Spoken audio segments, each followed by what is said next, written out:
নমস্কার বন্ধুরা, আমি সঞ্জিত সরকার আর তোমরা দেখছো সঞ্জিত স্টাডি সেন্টার। আজকের এই ভিডিওটি গুরুত্বপূর্ণ হতে চলেছে university of Gourbanga BA third year 6th semester অর্থাৎ গৌড়বঙ্গ বিশ্ববিদ্যালয়ের তৃতীয় বর্ষের ষষ্ঠ সেমিস্টারের ছাত্রছাত্রীদের জন্য আজকের এই ভিডিও। বিশেষত যে সমস্ত ছাত্রছাত্রীদের এডুকেশন পেপারটি পাসে রয়েছে তাদের জন্য কিন্তু আজকের এই ভিডিওটি খুব গুরুত্বপূর্ণ।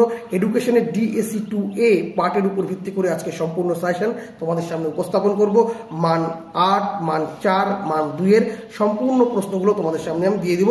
এই প্রশ্নগুলো অবশ্যই তোমরা ভালো করে অনুশীলন করবে, উপকার অবশ্যই পাবে। তবে বেশিরভাগ ক্ষেত্রে একটা কথা মাথায় রাখবে, 8 নম্বরের প্রশ্নগুলো তোমরা যদি ভালো করে রেডি করতে পারো ওখান থেকে 4 নম্বর মানের প্রশ্নগুলো হয়ে যাবে, বা 4 নম্বর এবং 8 নম্বরগুলো ঠিকঠাক করে দেখা থাকলে ওখান থেকে 2 নম্বরের প্রশ্নগুলো হয়ে যাবে। তো বেশি দেরি না করে সরাসরি মূল ভিডিওতে প্রবেশ করছি। ভিডিওটি ভালো লেগে থাকলে অবশ্যই লাইক করবে, কমেন্ট করে তোমরা তোমাদের মতামত জানাবে, বন্ধুদের মধ্যে শেয়ার করবে, আর চ্যানেলে প্রথম হয়ে থাকলে অবশ্যই সাবস্ক্রাইব করে পাশে দেওয়া নোটিফিকেশন বেল আইকনটিকে ক্লিক করে রাখবে পরবর্তী আপডেট পাওয়ার জন্য। তো চলো শুরু করা যাক আজকের এই গুরুত্বপূর্ণ ভিডিওটিকে।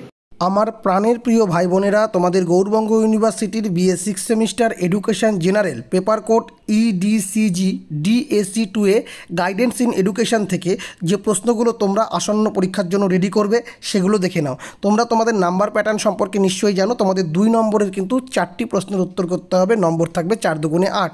তো সেক্ষেত্রে তোমরা যে প্রশ্নগুলো দেখবে 2 নম্বরের ক্ষেত্রে তো সেভাবে কমন হয় না, তবে যে প্রশ্নগুলো গুরুত্বপূর্ণ রয়েছে সেগুলো আমি তোমার সামনে উপস্থাপন করছি। দেখে নাও। প্রথম প্রশ্ন, বৃত্তিমূলক নির্দেশনা বলতে কি বোঝায়? 2 নম্বর, ব্যক্তিগত পরামর্শদান কি? 3 নম্বর, দলগত নির্দেশনার 2টি সুবিধা উল্লেখ করো। 4 নম্বর, অপব্যাখ্যান এর 1টি বা 2টি উদাহরণ দাও। 5 নম্বর, শিশুর অপসঙ্গতিমূলক আচরণে যে কোনো 2টি কারণ উল্লেখ করো। 6 নম্বর, শিক্ষা এবং নির্দেশনার মধ্যে 2টি সাদৃশ্য বা মিল লেখো। 7 নম্বর, মাধ্যমিক স্তরে নির্দেশনার সংজ্ঞা দাও। 8 নম্বর, প্রত্যক্ষ ও অপ্রত্যক্ষ পরামর্শদানের মধ্যে 2টি পার্থক্য লেখো। আর অতিরিক্ত প্রশ্ন যেগুলো দেখবে তোমরা 2 নম্বরের, সেগুলো হচ্ছে অভিযোজন বলতে কী বোঝো, পলায়ন প্রবণতার সংজ্ঞা দাও। 11 নম্বর, অপসঙ্গতির 2টি লক্ষণ উল্লেখ করো। এই অপসঙ্গতি পাঠটা কিন্তু আবার 4এও আসতে পারে। 12 নম্বর, সমন্বয়ী পরামর্শদান কি? 13 নম্বর, শিক্ষাগত নির্দেশনার 2টি উদ্দেশ্য উল্লেখ করো। 14 নম্বর, একটি সুসংগতিপূর্ণ শিশুর 2টি প্রকৃতি উল্লেখ করো। এটাও কিন্তু 4 নম্বরের ক্ষেত্রে আসতে পারে, যদিও এই প্রশ্নগুলো আমি 4-এ উল্লেখ করেছি। তো 2 নম্বরের ক্ষেত্রে এই প্রশ্নগুলো কিন্তু অবশ্যই গুরুত্ব সহকারে পড়বে। এর পাশাপাশি 4 এবং 8-এর প্রশ্নগুলো পড়বে, দেখবে ওখান থেকেই অনেকাংশে 2 নম্বর তোমরা পেরে যাবে। এ কটা কিন্তু মোস্ট গুরুত্বপূর্ণ প্রশ্ন, তাই অতিরিক্ত প্রশ্ন সহকারে 2 নম্বরগুলো তোমাদের রেডি রাখতেই হবে। তবে প্রথম 8টি বেশি গুরুত্বপূর্ণ। তো বন্ধুরা, তোমাদের 4 নম্বরের ক্ষেত্রেও কিন্তু 4টি প্রশ্নের উত্তর করতে হবে। নম্বর থাকবে 4 × 4 16। তো সেক্ষেত্রে তোমরা যে প্রশ্নগুলো প্রথমে রেডি করবে, প্রথম প্রশ্ন, অপসঙ্গতির লক্ষণ উল্লেখ করো। ছাত্রছাত্রীদের বা ঘুরিয়ে বলতে পারে শিক্ষার্থীদের বা বলতে পারে ছেলেমেয়েদের অপসঙ্গতি নিবারণে বা অপসঙ্গতি দূরীকরণে বা অপসঙ্গতি প্রতিরোধে ক্ষেত্রে শিক্ষকের ভূমিকা তোমরা আলাদা করে পড়বে, এবং পিতামাতা এবং পরিবারের ভূমিকা আলাদা করে পড়বে। শিক্ষক এবং পিতামাতা এই দুটো কিন্তু আলাদা করে তোমাদের পড়তে হবে।